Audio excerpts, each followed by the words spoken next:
warahmatullahi wabarakatuh. Alhamdulillah, wassalatu wassalamu ala rasulillah Sayyidina wa maulana Muhammad ibni Abdillah wa ala alihi wa sahbihi wa man tabi'ahu wa mawala. Subhanaka la ilma lana illa ma 'allamtana innaka antal alimul hakim. Rabbi shrah li sadri wa yassir li amri wa hlul 'uqdatam min lisani yafqahu qawli. Nah, sama-sama kita hormati hadir pada kesempatan ini tamu kita dari belahan timur Indonesia, Sayyidi Al-Habib Rifki Al-Hamid dari Ambon. Mudah-mudahan silaturahim subuh ini menambah kecintaan kita kepada zuriat Rasulullah sallallahu alaihi wasallam. Yang sama-sama kita hormati guru kita semua, Kiai Haji Ilyas, pimpinan Pondok Pesantren At-Taqwa. Di tengah kesibukannya hadir juga Ketua DMI Dewan Masjid Indonesia Bogor Al-Mukarram Sahibul Fadilah Kiai Haji Irwan Kurniawan.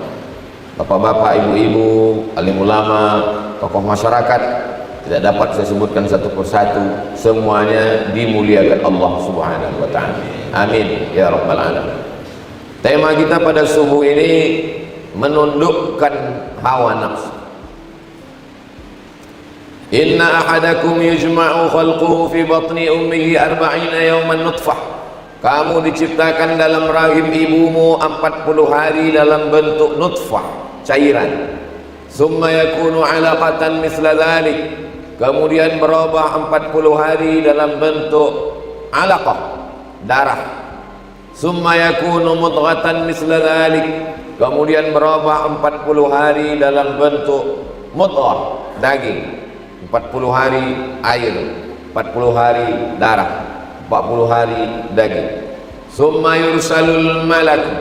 Lalu dikirimlah malaikat meniupkan roh ke dalam daging yang sudah siap menerima ruh tadi. Ketika ruh bertemu dengan jasad, maka muncullah sesuatu yang disebut dengan hawa. Diri manusia itu disebut dengan nafs. Nafs itu hakikat diri manusia yang dipanggil Allah Subhanahu wa taala, ya ayyatuhan nafsul mutmainnah. Maka diri manusia itu muncul keinginan itu disebut dengan hawa. Fa amma man khafa maqama rabbih, siapa yang takut kepada Allah, wa nahan nafsa 'anil hawa, menahan hawa nafsu. Jadi kalau ruh berjumpa dengan jasad, muncul namanya hawa, disebut dengan hawa nafsu, keinginan. Kapan hawa nafsu ini hilang? Ketika ruh berpisah dengan jasad, maka hawa nafsunya hilang. Jadi kalau ada di antara jamaah ini mengatakan, saya ini sudah tidak ada hawa nafsu lagi Pak Ustadz, berarti ruhnya sudah keluar dari jasad. Selama ruh bersemayam di dalam jasad, selama di dalam badan kita ini ada ruh, maka masih ada hawa nafsu. Bapak Ibu, masih ada hawa nafsu? Alhamdulillah. Berarti masih selera sarapan pagi nanti insyaallah. Kalau sudah tidak ada hawa nafsu lagi, saya nih Pak Ustadz kok melihat istri saya nih kalau udah nggak ada nafsu, dua kemungkinan. Berarti sudah tidak ada lagi ruh dalam jasad, atau ruhnya masih ada, cuman nafsunya sudah berpindah ke lain. Mudah-mudahan kita dijaga Allah dari kejahatan-kejahatan fitnah akhir zaman. Jadi dengan berislam itu bukan berarti kita menghilangkan nafsu. Banyak orang yang salah paham setelah tobat, setelah hijrah. Dia bilang, saya sudah menghilangkan hawa nafsu saya Pak Ustaz. Tidak, Islam tidak menghilangkan hawa nafsu. Contoh, ketika roh sudah ketemu dengan jasad, nafsu yang pertama muncul adalah nafsu makan. Jangan dibayangkan dulu, nanti air liurnya keluar. Saya sendiri menelan air liur sekarang. Nafsu makan ini dalam Islam tidak dilarang. Cerita tentang makan, manusia terbagi dua, ekstrim kanan dan ekstrim kiri, Eka dan Eki. Mohon maaf kalau kebetulan namanya ada. Eka ekstrim kanan, Eki ekstrim kiri. Yang ekstrim kanan tidak mau makan sama sekali, tidak mau makan sama sekali. Ini nama kelompoknya kelompok skeptis, kelompok asketis, kelompok yang tidak mau makan. Karena menurut dia kalau makan maka muncul libido seksual, maka puncak dari kejahatan ini adalah makan. Akhirnya mereka tidak mau makan, hanya minum air putih saja. Karena kalau makan nasi karbohidrat, kalau dia minum teh muncul gula. Gula membangkitkan nafsu seksual. Itulah kenapa Ustaz Somad tidak dikasih air gula pagi ini. Ini sebagai contoh. Ustaz Somad ini kok nyindir-nyindir. Saya ustaz yang tidak pandai menyindir-nyindir. Saya kalau mau saya minta ustaz jangan dikasih minum air gula, karena kalau dia minum air gula, ustaz jarang olahraga, gulanya bertumpuk, akhirnya muncul penyakit namanya diabetes mellitus. Kalau Ustaz Somad ceramah, tenggorokannya panas, suaranya menggelegar, maka kalau dikasih air gula, ini tenggorokannya bisa sakit. Kalau sayang sama Ustaz, kasihlah air putih seperti Masjid Al-Ittihad. Ini saya nasihatkan panitia-panitia yang lain yang merasa sayang dengan Ustaz Somad, dikasih gula jangan, karena makanan kanker adalah gula. Bagaimana cara membunuh kanker? Jangan kasih gula, maka kanker akan mati. Ustaz kok tahu? Saya dapat videonya kemarin. Jadi maka orang barat itu menyebut dia sebagai white poison, white putih, poison racun, white poison racun putih. Racun putih itu bernama gula. Kalau mau selamat, tinggalkan gula, beralihlah ke air putih yang sehat. Setuju? Awas kalau minum teh manis nanti. Jadi satu kelompok ini mengatakan awal dari segala kerusakan dunia adalah makan, maka dia tidak mau makan. Ini kelompok kanan. Kalaupun makan, dia makan buah-buahan aja. Daging haram, nggak mau makan daging. Makanan berat nggak boleh, karena akan membangkitkan libido seksual, jadi jahat nanti akhirnya. Ini kelompok kanan. Kelompok kiri adalah lawan dari kelompok kanan. Semua yang ada di dunia ini halal dimakan. Semua yang berkaki empat halal kecuali meja, itu pun karena keras. Tuh meja di sini satu kaki. Semua yang merayap halal dimakan kecuali kereta api. Bagaimana dengan Islam? Islam tidak ekstrim kanan, Islam tidak ekstrim kiri. Wa kadzalika ja'alnakum ummatan wasata. Kami jadikan kamu umat yang pertengahan. Makan, kulu, silakan makan. Ini ngomong-ngomong habis acaranya ada makan itu. Kabar gembira jamaah semua, ada makan bersama selesai acara di rumah masing-masing. Jadi jamaah silakanlah makan, karena Allah mengatakan kulu, makanlah, wala tusrifu, jangan berlebih-lebihan. Kulu, makanlah, min thayyibat, yang baik-baik saja, yang tidak baik jangan dimakan. Hurrimat alaikumul maitatu, haram makan bangkai. Waddamu, darah. Apa itu bangkai? Binatang halal yang belum sempat disembelih. Kambing ditabrak truk, bangkai, jangan dimakan. Tiba-tiba saya dapat telepon, suara orang napasnya tersengal-sengal. Assalamualaikum Ustaz. Assalamualaikum. Waalaikumsalam. Apa hukumnya ini Pak Ustaz? Apa namanya? Ini kambing baru aja ditabrak truk Pak Ustaz. Potong cepat daripada nanti mati. Potong. Boleh dipotong? Boleh. Udah selesai potong, telepon putus. Baru saya ragu, kambing siapa? Ditelepon lagi nggak ngangkat.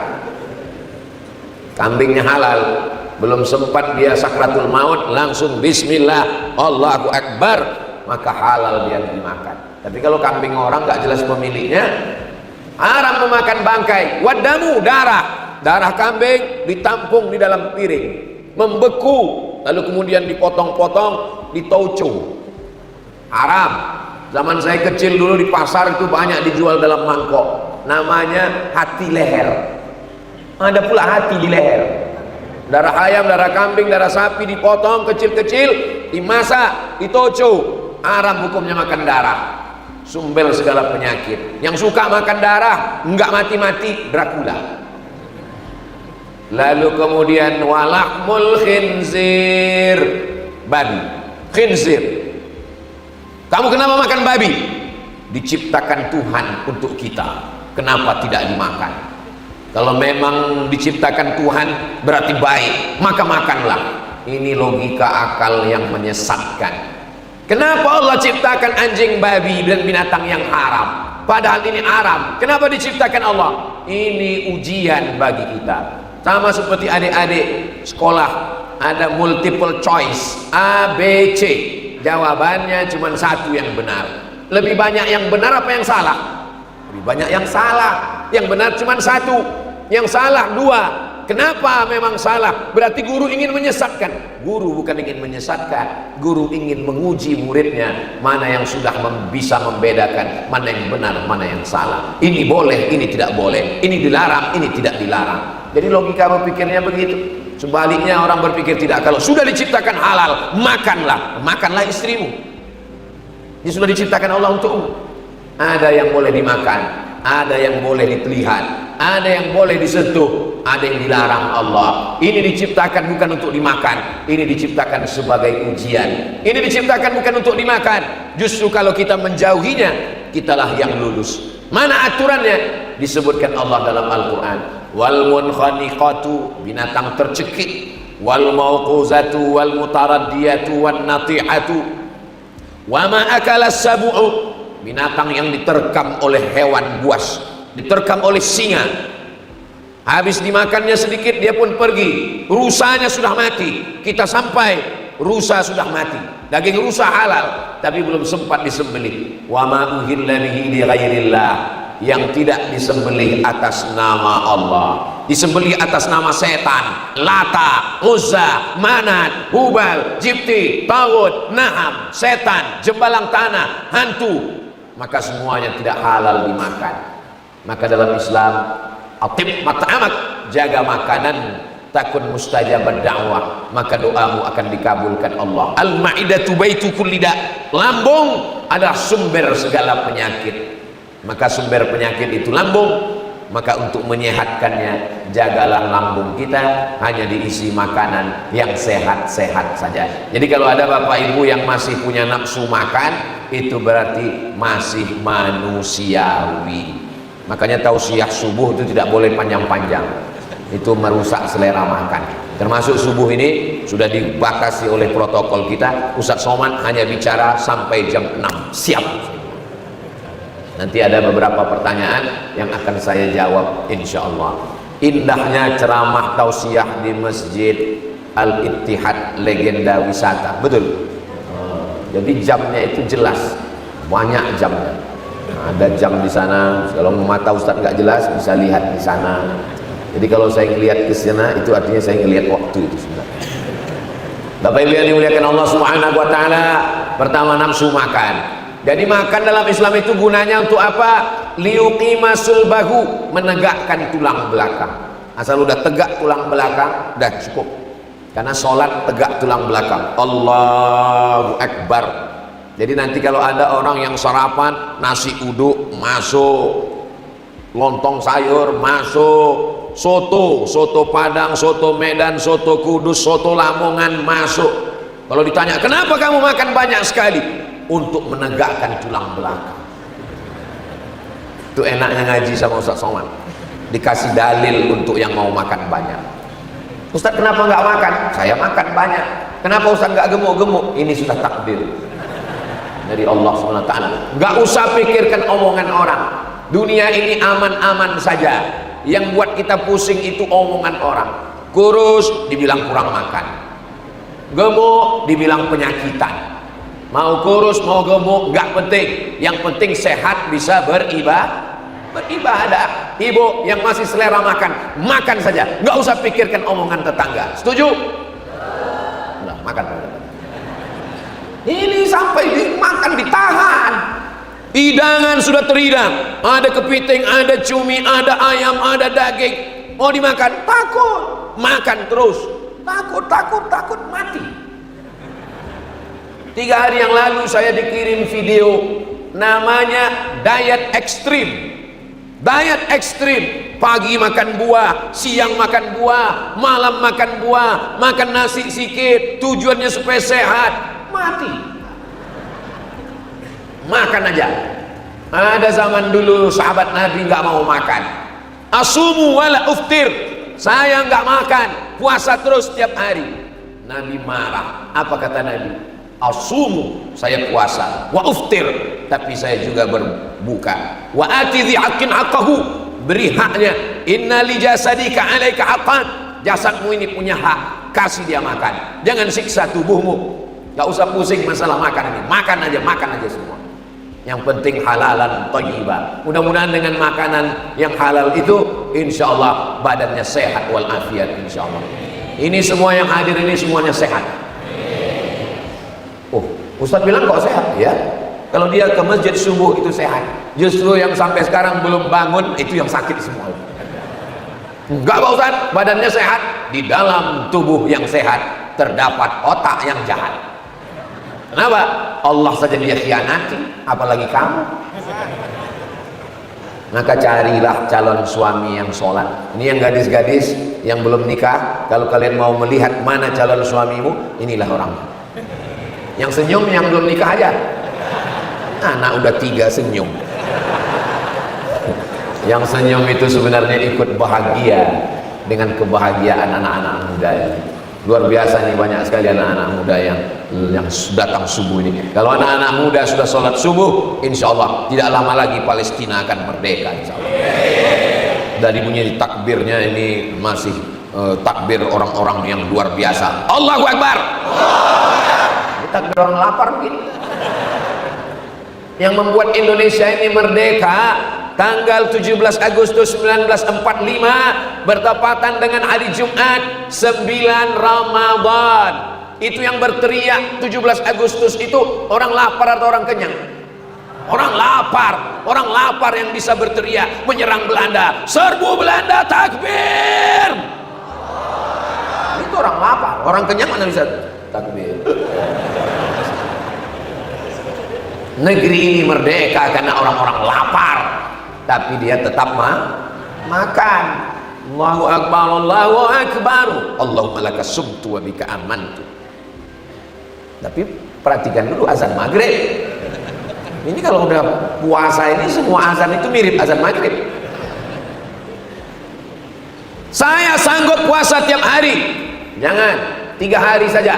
13, 14, 15. Man jaa bil hasanati falahu asyru amsalihah. Siapa yang melaksanakan satu kebaikan dibalas 10. 13, 14, 15, 10, 20, 30. Siapa yang puasa 3 hari sama seperti puasa 1 bulan. Nah, kalau cuma 3 hari kecil, saya sanggup lebih banyak dari 3 hari. 8 hari. Senin, Kamis, Senin, Kamis, Senin, Kamis, Senin, Kamis. Kalau cuma 8 hari sepele. Saya lebih banyak dari 8 hari. 15 hari.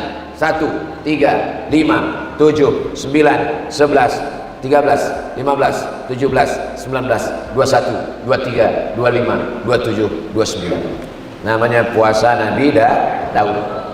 Ibu-ibu dengarkan baik-baik. Puasa Nabi Daud. Ini ada suaminya. Assalamualaikum Pak Ustadz. Waalaikumsalam. Ada yang mau saya tanya. Apa Bu?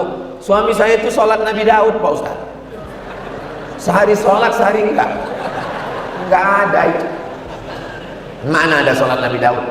Yang ada itu puasa Nabi Daud. Berpuasa sehari, makan sehari. Puasa sehari, makan sehari. Ini bagus. Siapa yang melaksanakan ini? Ya nggak bisa Pak Ustadz. Kalau kita puasa Nabi Daud nanti kita kurang energi, kurang karbohidrat, kurang vitamin C, panas dalam, sakit. Pernah nyoba enggak? Saya ketemu dengan jamaah. Makanan terhidang, kami semua makan. Pak Haji nggak makan. Mohon maaf Pak Ustadz, saya sudah ada aturan untuk diri saya sendiri. Saya puasa Nabi Daud. Oh, sudah berapa lama Pak Haji? 2 tahun. 20 tahun puasa Nabi Daud. Sehat. Andai didudukkan dia di sini, dia duduk di sebelah saya, duduk kami di sini. Lalu datang dokter tutup muka kami, suruh tanya, siapakah yang sakit di antara berdua? Saya dibilang sakit. Padahal dia sehat walafiat. Itu menunjukkan puasa Nabi Daud sehat. Kenapa puasa Daud? Kenapa bukan puasa Nabi Isa? Kenapa bukan puasa Nabi Yahya? Nabi Yahya tidak punya istri. Nabi Isa tidak punya istri. Jadi kalau Nabi Isa dengan Nabi Yahya puasa, maklum kan nggak punya istri. Nabi Daud, sebelum saya ceritakan, tolong ibu-ibu tarik napas panjang. Sudah siap? Nabi Daud istrinya 100. Jadi kalau bapak minta 2, itu belum ada apa-apanya, Bu. Nabi Daud istrinya 100. Baca Qasasul Anbiya, baca kisah para nabi. Tapi puasanya 1 bulan 15 hari. Jadi kalau ada bapak-bapak ini yang istrinya 1 tapi nggak pernah puasa sunat, gimana nanti kamu ketemu Nabi Daud? Kata Nabi Daud, istrimu berapa? 1. Puasa sunat? Nggak pernah. Nabi Daud istrinya 100. Puasa sunatnya 1 bulan 15 hari. Malulah kita kepada Nabi Daud. Tapi nggak enak Pak Ustadz, saya udah coba puasa Nabi Daud, tiba-tiba bertamu ke rumah orang disuruh makan, pas saya jadi sohibul bait, datang tamu nggak enak kalau nggak makan. Makanya ngaji. Kalau ngaji, kita sebagai tuan rumah, datang tamu, ya saya enak aja, saya bilang, tamu silakan makan, saya sedang puasa. Tamunya lahap makan, nggak masalah. Begitu juga ketika saya bertamu, kata tuan rumahnya, mohon maaf Pak Ustadz, Ustadz silakan makan, kami puasa. Iya bagus, saya nggak ada saingan. Kenapa? Karena kalau kita puasa sunat, faman syaa falyasum, siapa yang mau lanjutkan puasa, lanjutkan. Waman syaa falyuftir, siapa yang mau berbuka, silakan berbuka. Misal saya hari ini puasa sunat, habis ini diajak sarapan, Ustaz Somad sarapan, ya terserah saya. Kalau saya mau lanjutkan puasa, saya bilang, mohon maaf Bapak Panitia, saya puasa. Kalau saya mau berbuka, ya boleh, niatnya sudah sampai. Innamal a'malu binniyat. Nah, Ustaz Somad nanti kalau diajak buka puasa, Ustaz puasa atau lanjutkan? Ya saya lihat dulu lauknya apa. Kalau cuma telur dadar, mubazir. Saya puasa. Tapi kalau ada ikan asin sambal terasi, apa boleh buat? Siapa yang tahan? Ini berat, men. Nah, jadi silakan yang mau puasa lanjutkan, yang tidak puasa. Jadi nafsu yang pertama, belum jam 6 lagi Ustaz. Yang pertama adalah nafsu makan. Kalau sudah makan, muncul nafsu yang kedua. Itulah dia nafsu libido seksual. Ada ketertarikan melihat lawan jenis. Mohon maaf, jangan tersinggung, jangan sakit hati. Bapak masih tertarik melihat perempuan? Alhamdulillah. Kalian masih sehat guys. Dulu dikhawatirkan anak laki-laki mengganggu anak perempuan. Sekarang anak laki-laki mengganggu laki-laki. Ya Allah, selamatkan generasi ini dari LGBT. Support dari Barat, Eropa, Amerika luar biasa. Ini fitnah akhir zaman. Maka didik anak-anak kita dengan pendidikan yang benar, pendidikan yang islami. Jangan sampai terjerumus pada perbuatan bangsa kaum Sadum. Kampungnya disebut dengan kaum Sadum. Perbuatan mereka itu yang disebut dengan sodomi. Nauzubillah. Namanya dibuat keren, LGBT. Padahal ini jangan dibuat keren-kerenan, jangan ditutupi namanya. Bilang aja nama yang sesungguhnya, pencinta lobang tai. Ustaz Somad jangan ngomong begitu di masjid, depan kiai, nggak sopan. Omongan Ustaz jorok, kotor. Kalian tahu omongan itu kotor, kalian tahu omongan itu jorok, mendengarnya saja menjijikkan, apalagi yang melakukannya. Tapi kenapa kalian tonton filmnya? Kenapa kalian tonton sinetronnya? Kenapa kalian tonton acaranya? Padahal pembawa acaranya homoseksual. Kenapa kalian saksikan filmnya di bioskop? Padahal artisnya adalah yang mendukung LGBT. Kenapa kalau ustadz yang ngomong kalian katakan menjijikkan? Tapi kenapa pelakunya kalian saksikan tiap hari? Dari mulai pagi jam 6 sampai jam 6 sore, tontonlah TV kita, ambil kertas, ambil pena. Berapa sinetron, berapa acara, berapa podcast, bintang tamunya diundang, dikasih panggung, diberikan acara supaya ditonton masyarakat. Ustadz marah? Enggak, ini karena belum sarapan aja. Kita boleh marah ketika agama Allah dilecehkan, marahnya dalam rangka amar ma'ruf nahi mungkar, maka mesti marah. Nah, ini muncul hawa nafsu. Menyikapi tentang nafsu seksual, manusia juga terbagi kepada dua, eka, eki. Ekstrem kanan tidak mau nikah sama sekali. Kamu mau nikah? Tidak mau nikah. Sedangkan yang ekstrem kiri, nikah tanpa batas, unlimited, nggak ada batasan sama sekali. Playboy cap gayung, semua diceduk. Playboy cap tupai, semua pohon kelapa berlubang dibuatnya. Nah, maka dalam Islam, wa kadzalika ja'alnakum ummatan wasata, kamu dijadikan sebagai umat yang pertengahan. Kita disuruh menikah. Man istata'a minkumul ba'ah, siapa di antara kamu yang sudah mampu untuk menikah, falyatazawwaj, menikahlah. Fa innahu aghaddu lil basar, dengan menikah itu menundukkan pandangan. Oh, jadi kalau sudah nikah matanya tunduk? Iya. Suami saya udah nikah matanya masih jelalatan, itu memang bawaan gatal. Wa ahsanu lil farj, menjaga kemaluan.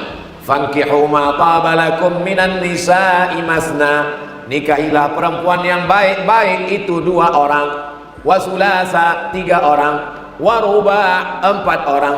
Fa in khiftum, kalau kamu takut alla ta'dilu, tidak bersikap adil, fawahidah, cukup 1 saja. Jadi semua bapak-bapak ini yang istrinya 1 itu termasuk orang yang fa in khiftum, takut. Tapi dalam ayat ini takut tidak adil. Kalau yang di sini takut kepada istrinya. Bapak-bapak yang takut kepada istrinya karena istrinya bertanya, kamu sudah sholat apa belum? Kamu sudah ke masjid apa belum? Sedang berada di mana? Pulang jam berapa? Jangan main-main jalan sama siapa? Jangan bergaul dengan orang yang tidak baik. Maka bersyukurlah Pak, dengan istrimu itu kau sudah terjaga imanmu. Apa nikmat yang paling besar? Bukan mobil, bukan rumah, bukan uang. Nikmat terbesar adalah imra'atun salihah, istri yang salihah, tu'inu ala imanihi, yang membantu iman suami. Ini bapak-bapak yang baik-baik, bapak-bapak yang hebat-hebat ini, di balik laki-laki yang hebat ada perempuan yang luar biasa. Itulah mereka yang ada di belakang ini. Ini ibu-ibu yang salihah-salihah semua. Begitu cara menghibur hati yang sudah terluka tadi. Bapak Ibu yang dimuliakan Allah Subhanahu wa taala. Maka dalam Islam dianjurkan menikah. Kamu kenapa enggak menikah? Saya tidak menikah Pak Ustaz, karena Imam Nawawi tidak menikah, karena Imam Ibnu Taimiyah tidak menikah, karena Syekh Said Qutb tidak menikah. Bahkan ada satu kitab Al-Ulama Al-Uzzab, ulama yang tidak menikah, alladzina atharul ilma 'ala zawaj, karena lebih memilih ilmu berdakwah daripada menikah. Kitab itu ditulis oleh Syekh Abdul Fattah Abu Huddah, Al-Ulama Al-Uzzab, di antara ulama yang tidak menikah, yang menulis kitab nih, kitab Riyadhus Shalihin. Itu Imam Nawawi tidak menikah. Datang anak muda, Ustaz, saya putuskan tidak menikah. Kenapa? Karena Imam Nawawi tidak menikah. Imam Nawawi nggak menikah, dia kerjanya nulis. Kamu nulis apa? Saya nulis status Pak Ustaz. Imam Nawawi gak menikah. Imam Nawawi itu meninggalnya tahun 676.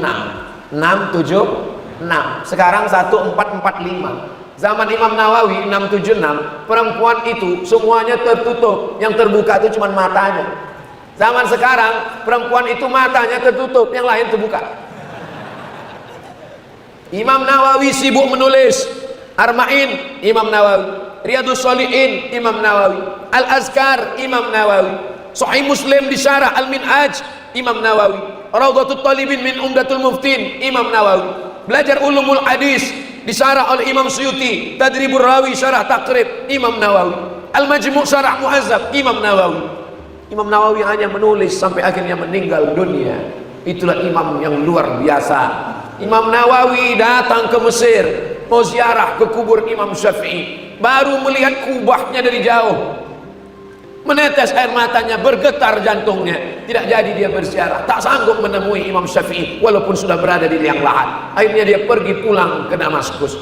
Kedatangan Imam Nawawi ke Mesir didengar oleh Imam As-Subki. Imam As-Subki dapat kabar Imam Nawawi datang. Iya, mana dia? Dia sudah pulang. Imam Subki pulang mengejar Imam Nawawi. Sampai ke Damaskus, dia tanya orang Damaskus, mana Imam Nawawi? Imam Nawawi pulang ke kampungnya di Nawa. Imam Subki mengejar ke Nawa. Sampai di Nawa, Imam Nawawi sudah meninggal dunia. Imam Subki berziarah. Setelah berziarah, Imam As-Subki pergi ke Damaskus, ke tempat mengajarnya Imam Nawawi di Darul Hadis Al-Ashrafiyah. Darul Hadis, tempatnya hadis, karena dia menghafal hadis, mensyarah hadis, menulis hadis. Sampai di situ Imam As-Subki bertanya, mana tapak kaki Imam Nawawi ketika mengajar? Ditunjukkan mereka, di sini bekas tapak kaki Imam Nawawi. Imam As-Subki meletakkan pipinya di telapak kaki Imam Nawawi, bekas dia mengajar karena kerinduannya. Tapi jangan gara-gara ini jamaah di sini meletakkan ulama besar yang luar biasa. Bahkan ada penelitian, kitab pertama paling populer di tengah umat Islam Al-Quran, yang kedua adalah kitab Riyadhus Shalihin. Apa maknanya? Saya mau menyampaikan, memang ada orang-orang yang khusus yang luar biasa, tapi jangan anak-anak muda. Imam Nawawi tetap kalian baca kitabnya, tapi menikah tetap menikah. Mudah-mudahan yang jomblo-jomblo segera ketemu dengan jodohnya, insya Allah. Banyak juga yang jomblo. Nafsu yang ketiga adalah nafsu ingin dimuliakan orang. Subuh ini kita bahas 3 nafsu saja dulu. Nafsu makan, nafsu efek dari makan, libido seksual, nafsu hubbul jah, popularitas, kekuasaan, ingin diangkat jadi pemimpin, ingin dimuliakan, ingin disanjung tinggi. Nah, ini juga nafsu. Siapa yang paling kena nafsu yang nomor 3 ini? Ya Abdul Somad. Dikasih pentas, dikasih kursi, dikasih air minum, dimuliakan, dikawal kanan kiri. Sebelum kemari tadi dikasih bawa motor gede, sampai orang terkejut-kejut mendengar knalpotnya, direkam dari depan, nanti diupload, lalu like, share, and comment. Apa ini? Ini adalah nafsu. Hubbus syuhrah, suka popularitas, suka disanjung-sanjung, suka dimuliakan, suka diagungkan. Ini sifat setan. Maka siapa yang suka viral berarti, bagaimana cara melawannya ini? Hai Abdul Somad, jangan sampai kau gila popularitas, jangan sampai kau suka tanganmu dicium-cium orang, dimuliakan orang. Bagaimana cara menekannya? Kalau ada orang mati, maka datanglah, lihatlah liang lahatnya. Hai Abdul Somad, sekarang jamaah ramai, nanti kalau kau mati, kau akan masuk ke liang lahat sendirian. Jamaah yang ramai ini apakah mau masuk ke liang kubur Ustaz Somad? Jujur jamaah, dalam hati kita akan menghadap Allah sendirian. Suatu ketika Syekh Muhammad Mutawalli Asy-Sya'rawi berikan pengajian, ramai jamaah, Imamul Mufassirin, imamnya ahli tafsir, ulama nomor 1 di Mesir, luar biasa tawaduknya, ilmunya, hafalannya. Pemerintah Saudi Arabia mengundang beliau jadi dosen 15 tahun di Makkah Al-Mukarramah. Akhirnya Presiden Sadat memanggil, diangkat menjadi Menteri Agama. Ketika itu yang menjadi Syekhul Azhar adalah Syekh Abdul Halim Mahmud. Apa yang terjadi dengan Syekh Muhammad Mutawalli Sya'rawi? Kalau dia di masjid memberikan tafsir Sya'rawi 1 meter panjangnya, ramai jamaah berdatangan, tangannya dicium, dipeluk, dimuliakan orang. Selesai pengajian, Syekh Sya'rawi berhenti di masjid. Lama sekali, sampai akhirnya orang di mobil bertanya, selesai, Syekh Sya'rawi sakit perut? Enggak, kenapa lama sekali? Aku sedang membersihkan WC, tempat najis kotor itu, untuk menunjukkan kerendahan diriku. Tak layak tanganku ini dicium, dimuliakan orang, karena aku manusia sama seperti mereka. Begitu cara dia merontokkan, menghilangkan keangkuhannya. Jadi kalau ada bapak ibu yang dimuliakan orang, disanjung orang, pulang dari sini WC masih banyak di belakang. Ambil tanganmu yang dimuliakan orang, dicium orang. Inilah tempat engkau wahai tangan, supaya kau jangan dimuliakan, dianjung, dimuliakan, diagung-agungkan orang. Pakailah masker wahai Abdul Somad, pakailah topi, pakai kacamata hitam, pakai masker. Di situ kau baru tahu bahwa kau tidak dimuliakan orang. Diusir tukang parkir. Sana penuh, sana. Orang menghormatimu karena yang sejengkal ke atas, sejengkal ke samping, baru kau dimuliakan orang. Kalau ini ditutup, kau akan diusir orang, kau akan disuruh ngantri di bank. Mau masuk komplek angkatan udara, nggak dikasih masuk sama security-nya, nggak boleh sana. Lalu kan tinggal buka aja. Oh iya Pak Ustaz, silakan. Ini kalau tiap hari kita disanjung dimuliakan orang, rusak hati kita, rusak rasa kita. Makanya ada seorang ulama sengaja membuat dirinya terhina supaya apa? Supaya dia merasakan apa yang dirasakan saudaranya, apa yang dirasakan fakir miskin, apa yang dirasakan orang susah. Supaya apa? Supaya rasanya itu jangan sampai rusak. Untuk subuh ini 3 nafsu ini aja dulu kita kaji. Nafsu makan, nafsu seksual, nafsu popularitas, nafsu ingin diagungkan dan dimuliakan orang banyak. Yang lain-lain kita bahas dalam kesempatan yang lain. Jangan kemana-mana, kita lanjutkan setelah yang satu ini.